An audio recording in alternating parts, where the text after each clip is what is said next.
Good morning, Oklahoma. I'm Curtis Hare and welcome to SUNUP. Well, we're doing something a little bit different today because we're hopping in the car and heading all the way up to the McCaull Research Station for the Panhandle Crops Field Day. So why don't you grab your cup of coffee and hop along.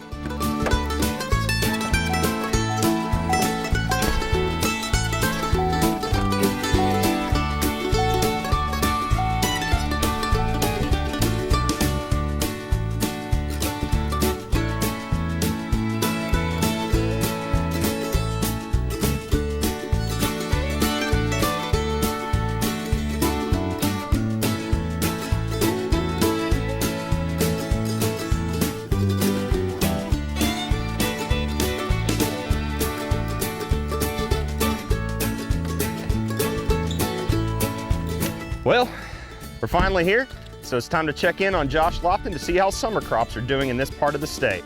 And we are very genuine with the company. You know, we're here at the McCaull Research and Extension demonstration farm up here in the Panhandle of Oklahoma at the McCaull Field Day, and today we were talking a little bit about grain sorghum and kind of how it's looking. This is our irrigated condition. We were telling the participants here, this is kind of our benchmark location for this side of the state. We have a couple of those that are just typically one of our best yielding conditions. We can really go out and look at the true yield potential of some of these sorghum varieties and how well they can actively perform in these kind of conditions. And good looking crop this year. We do have a little bit more variability throughout the Panhandle than we would typically see, or we would like to see. A lot of that had to do with we had really good conditions early, and then we kind of went hot and dry very, very quickly. And so a lot of folks weren't ready with the irrigation. We didn't have everything pre-watered as well as we wanted to. So we do see some variability and some lower end potential here than we'd like to see, but still really good potential, especially as days start cooling off and things start filling in. Do have low amount of pressure from weeds in the plots. However, that's not what we're seeing across the bulk majority of the Panhandle. Weeds are an issue because we were so wet early before the crop really had a chance to really develop. We haven't seen any sort of major aphid pressure. We have heard some indications of some sorghum aphid from here and there, but not a widespread issue. Really, our pest pressure is fairly low throughout what we've seen, with the exception of weeds out here. A lot of our grain has historically been dry land. It's one of those that either goes on the corners of our pivot. So as the pivot goes around in a square, you know, a lot of our fields are square. Well, if we have a pivot that's circle, then what we have is these corners that are dry land. Oftentimes those pivots have historically gone into cotton, or maybe corn, maybe even sunflowers, and the corners have been sorghum. But as you drive around the Panhandle, we still have sorghum in those dry land corners, but we're seeing more and more pivots that have sorghum in it. So we're starting to see the true potential that sorghum can have in these irrigated conditions, especially as our well capacity starts decreasing. Sorghum starts looking a lot more valuable. I mean, dry land's dry land, and you get faced with the conditions and the environment that Mother Nature kind of gives you.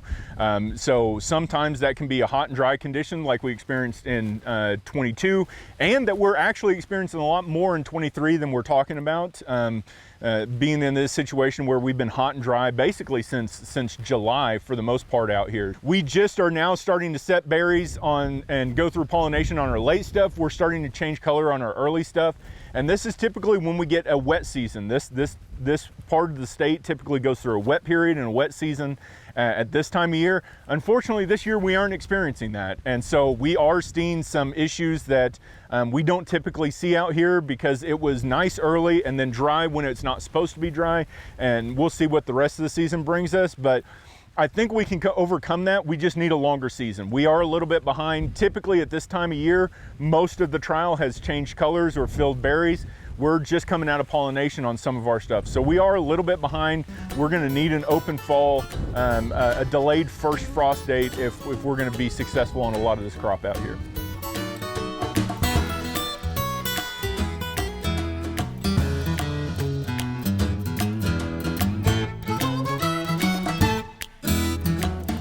Welcome to the Mesonet Weather Report. I'm Wes Lee. Dry, hot weather has always been associated with Oklahoma summers. But if you're like me, you have had about all that you can stand and are anticipating a change in the weather pattern about as much as ever. Once we make it to the weekend, the forecast looks much improved over what we have had the last few weeks.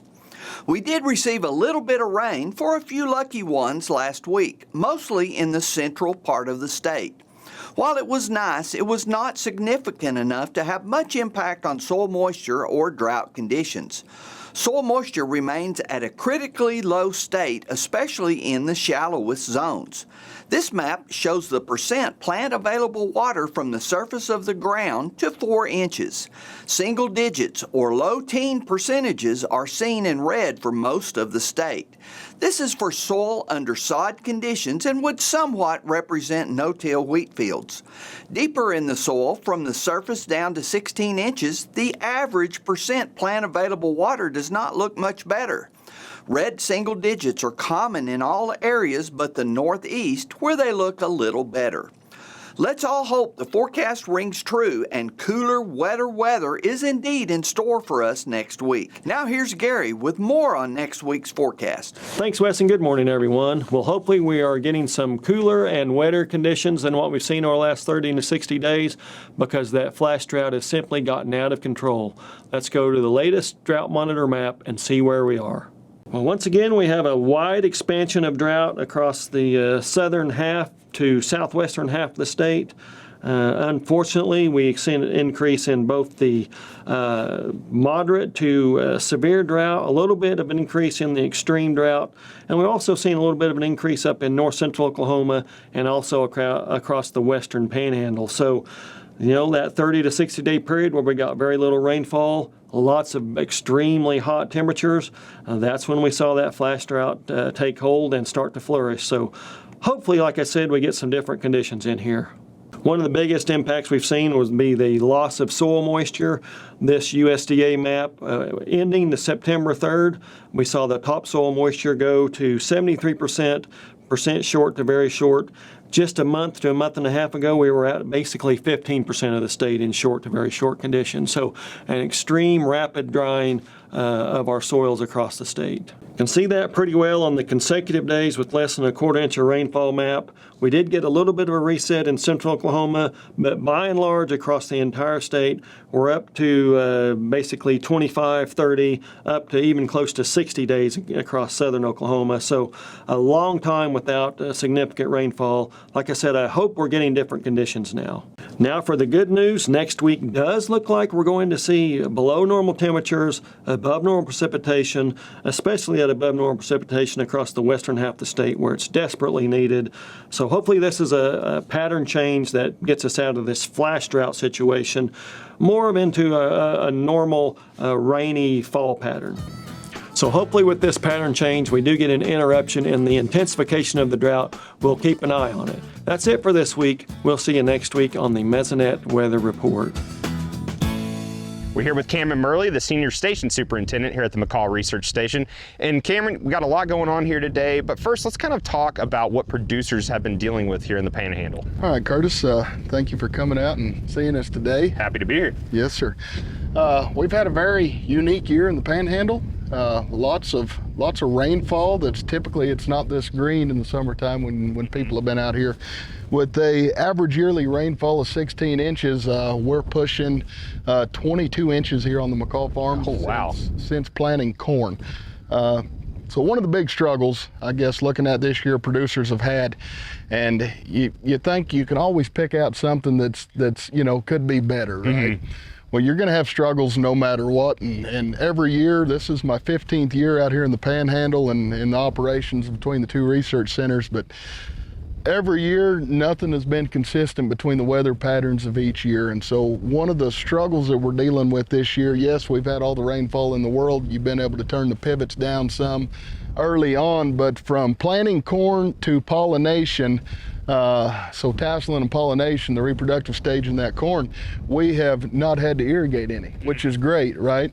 But what that's done when you keep your root depth saturated from planting all the way to pollination is that corn has never had to want for anything the entire time in terms of water use efficiency coming out there. So what it's done is it's created shallow root depth, and they have not, crown roots haven't got fully developed. And so once the rainfall stopped and the heat turned back on, that corn could not, it couldn't go down because the water was there, but it couldn't go down and essentially get what it needed. So, even in these rainy years is what I'm trying to hang my hat on, is that a lot of environmental factors, I guess, playing into what's gonna give you success out in the field. And you can really see it too, driving around just kind of patchy fields essentially in the corn. Spatial variability, when a lot of people have planted acres and acres of dryland milo out here in the Panhandle, and it's great early on, but as the rains quit, and really the rains quit and they coincided with the same time of that heat factor coming on, and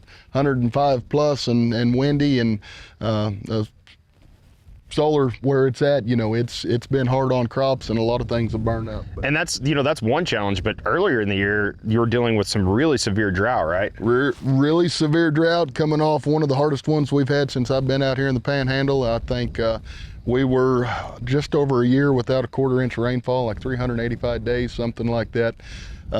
Was the epicenter of the Dust Bowl right up here at the McCaull and Goodwell Farms. It was getting pretty nasty, and I mean, to go from desert on earth, I guess, back to a green wonderland, it's amazing how quick it can turn around and turn people's attitudes around as well. Yeah, and I'm sure there's definitely some producers who probably got the corn in the ground pretty early, and they're might be looking at a really great harvest. Yes, looking at really great years.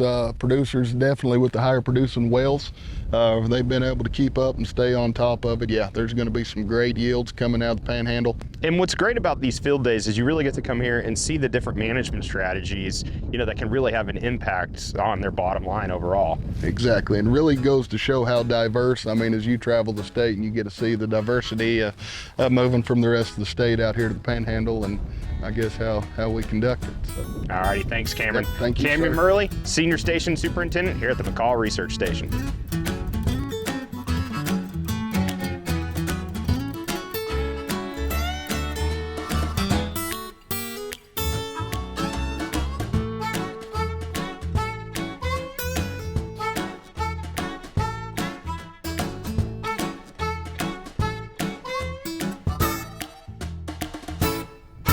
Good morning, Oklahoma, and welcome to Cow-Calf Corner. This week's topic is measure, quantify, and document.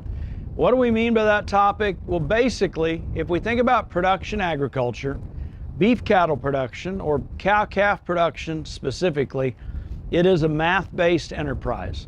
And by math-based enterprise, it is basically taking the resources we have and the inputs that we can put into this production system and trying to optimize and be as efficient as possible in what we take out of it. And the reality that if we want to make good decisions and try to improve our management or our profit potential or our genetics that contribute to that profit potential, we need to document performance of a cow herd and the calves produced. We need to collect that data when we can, and we need to take inventory of certain things. First, what exactly is efficiency? In a big scheme of things, efficiency is simply achieving a goal and minimizing the amount of waste from whatever inputs we're putting into it. In beef cattle production, we can think of feed efficiency as an example. If we feed 2 different pens of steers, it takes one pen 6 pounds of feed to put on a pound of gain. We know they're doing it more efficiently than the pen over here that takes 8 pounds of feed to put on a pound of gain. If we think about this from a standpoint of commercial cow-calf production, we want to take inventory of all those different things that we've got. And it's easy to think about the cow herd inventory and what have we got out here for pasture land, what kind of plants actually grow, what kind of shape is our soil in, things like that. But we need to dig a little deeper when we start thinking about all those inputs. Our time, that we have to invest in our beef production system, our level of management expertise are really key elements to what these inputs and resources are. We've got to be honest with ourselves in assessing that relative to what we're capable of putting in. It's beyond just looking at, do I have a quarter section of pasture land out here? Let's dig a little deeper and think, is that native grass pasture? Is that a Bermuda grass pasture? Let's consider even, are we in a part of Oklahoma that has high rainfall or low rainfall relative to if that is Bermuda grass pasture? A question to ask on that is, have we soil tested that pasture? Do we know our N, P, and K levels? Do we know what the pH is? Is there some kind of soil amendment, maybe lime or fertilizer, that would be necessary to increase the productivity of that pasture? And we want to think about all those inputs that we've got relative to what our goal is. And ultimately, the goal that we inevitably talk about a lot on Cow-Calf Corner is the goal of profitability. And there are people that live on farms and ranches for different reasons. In some cases, it's a way of life, it's tradition, and profit potential may not necessarily pertain to those operations. But if it pertains to yours, and that is the purpose and that is your goal, I encourage you to collect the data, quantify what resources you've got to put into your beef production system, determine what your goals are, and try to figure out the most efficient way to go about that production system in achieving those goals. I hope this helps. Thanks for joining us this week on Cow-Calf Corner.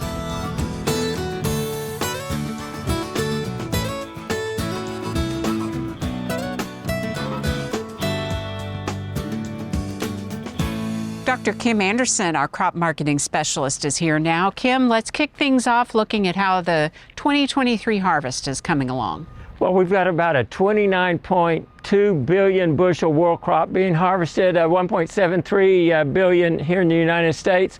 We've harvested about 80% of that world wheat crop and the majority of the U.S. wheat crop. You go look at when wheat is harvested. Harvest starts in, probably mid to late March in India, Pakistan, North Africa, in that area. By the time we get to June 1, we've harvested 25% of the world's wheat crops. Now that's mostly importing wheat countries rather than exporting countries. Then you've got big, relatively large harvest in June, July, and August. When we get to September, we've got about 80% of the 2023 crop harvested. And it goes on out, moves to the southern hemisphere. Right now we got all that we have left is spring wheat in the northern hemisphere. And when we'll move to Argentina and Australia and southern Africa, somewhere in late October, and it'll go through October, November, and December. So what are you seeing then in terms of prices when it comes to wheat? Well, if you look at wheat prices, they've been going in the tank. I think the last couple weeks, the wheat prices have stabilized down around $2.70 in northern Oklahoma. It's about 15 cents lower in the Panhandle, 20 cents lower down in southern Oklahoma. If you look at forward contracting, the 2024 wheat crop, somewhere around $6.55, a little higher in the Panhandle in this instance, and again, 20 cents lower as you go down in southern Oklahoma. What are you seeing in terms of corn and soybeans? Well, that corn and bean harvest, they're well on their way right now. You look at corn, the world is looking at harvesting a record 47.8 billion bushels. The United States, a record 15.1 billion bushels. You look at U.S. ending stocks, somewhere around 2.2 billion. Average is 1.7, something like that. So corn prices, as you'd expect, the average for harvest in Oklahoma for corn prices is $4.80. We're around $4.75, $4.77, somewhere in that vicinity. How about beans now? Well, if you look at soybeans, the world's looking at a record 14.8 billion bushel harvest, but the U.S. harvest is around average 4.2 billion. Ending stocks, record for the world at 4.4, United States 2.4. 245 million bushels. The average is 445. So tight stocks in the United States, and we got around $13, just right below that for a soybean price, and it looks like it's holding in that area right now. And then how about in terms of cotton production and prices? Well, you remember earlier in the year, that cotton crop looked really good. We had that hot, dry August, and then it just cooked that crop. So price doesn't mean a whole lot in Oklahoma, but what cotton is harvested, the futures price is up around 88 cents. That gets our cash price around 84, 85 for cotton. Okay, Kim, lots of information. We'll see you next week. Returning now to the Panhandle Crops Field Day with our beef cattle specialist, Dr. Paul Beck. And Paul, usually at these field tours, we don't really have livestock specialists, but what are you here talking about today? Well, these field tours are designed to focus on a topic, and whether it's a crop station and all that. But the whole state of Oklahoma has livestock and diversified livestock and cropping operations. So at this event, I was asked to talk about drought recovery from our last 2 years of severe drought, going into a recovery period where we've had adequate moisture.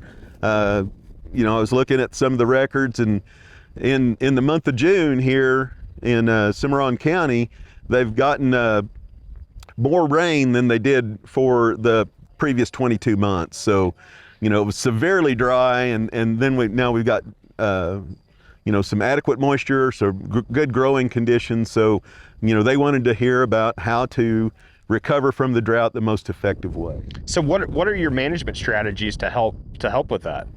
Well, it's the same here as it would be in central Oklahoma, eastern Oklahoma, or anywhere. That's kind of surprising. It is surprising that plants need sunlight, water, and nutrients to grow.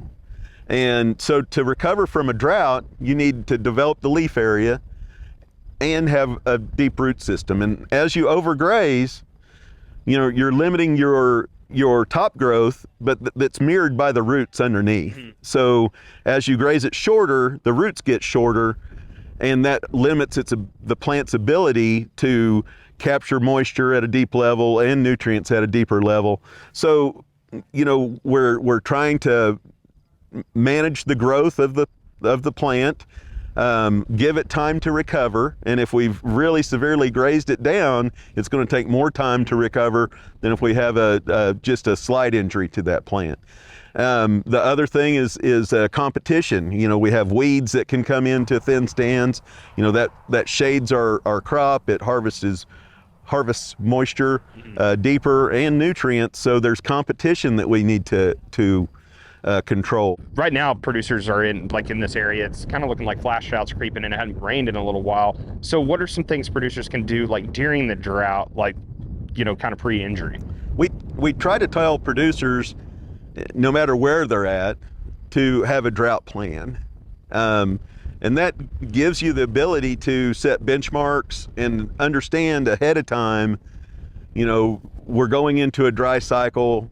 We're short on forage, so we need to take this step to manage our stocking rates. We need to take this step to limit the injury to our forages so that it can recover later. So we're looking at having a balanced forage system to where we know what we're producing, we know when we need it. We're not relying on hay for an extended period in the winter, so that we can, use that for grazing. Having a flexible stocking rate, whether that's using stocker calves as part of your normal stocking rate, or being the ability to early wean calves to reduce the forage demand whenever you start getting lower on forage production.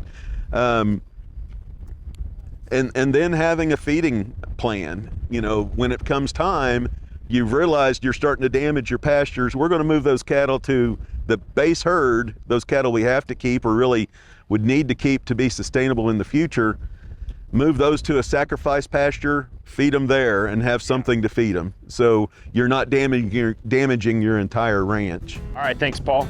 Paul Beck, beef cattle specialist here at Oklahoma State University. In its first year of operation, our state's new 988 Mental Health Lifeline received more than 40,000 calls, no doubt saving lives and helping people find support resources in their communities. The Oklahoma Department of Mental Health and Substance Abuse Services says 1 in 5 state residents have a mental health issue. It is always okay to ask for help. Call or text 988.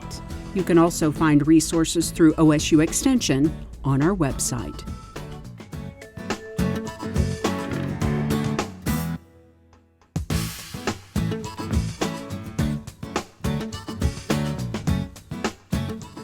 And that about wraps it up for us today. Now remember, you can find us anytime at sunup.okstate.edu and follow us on YouTube and social media.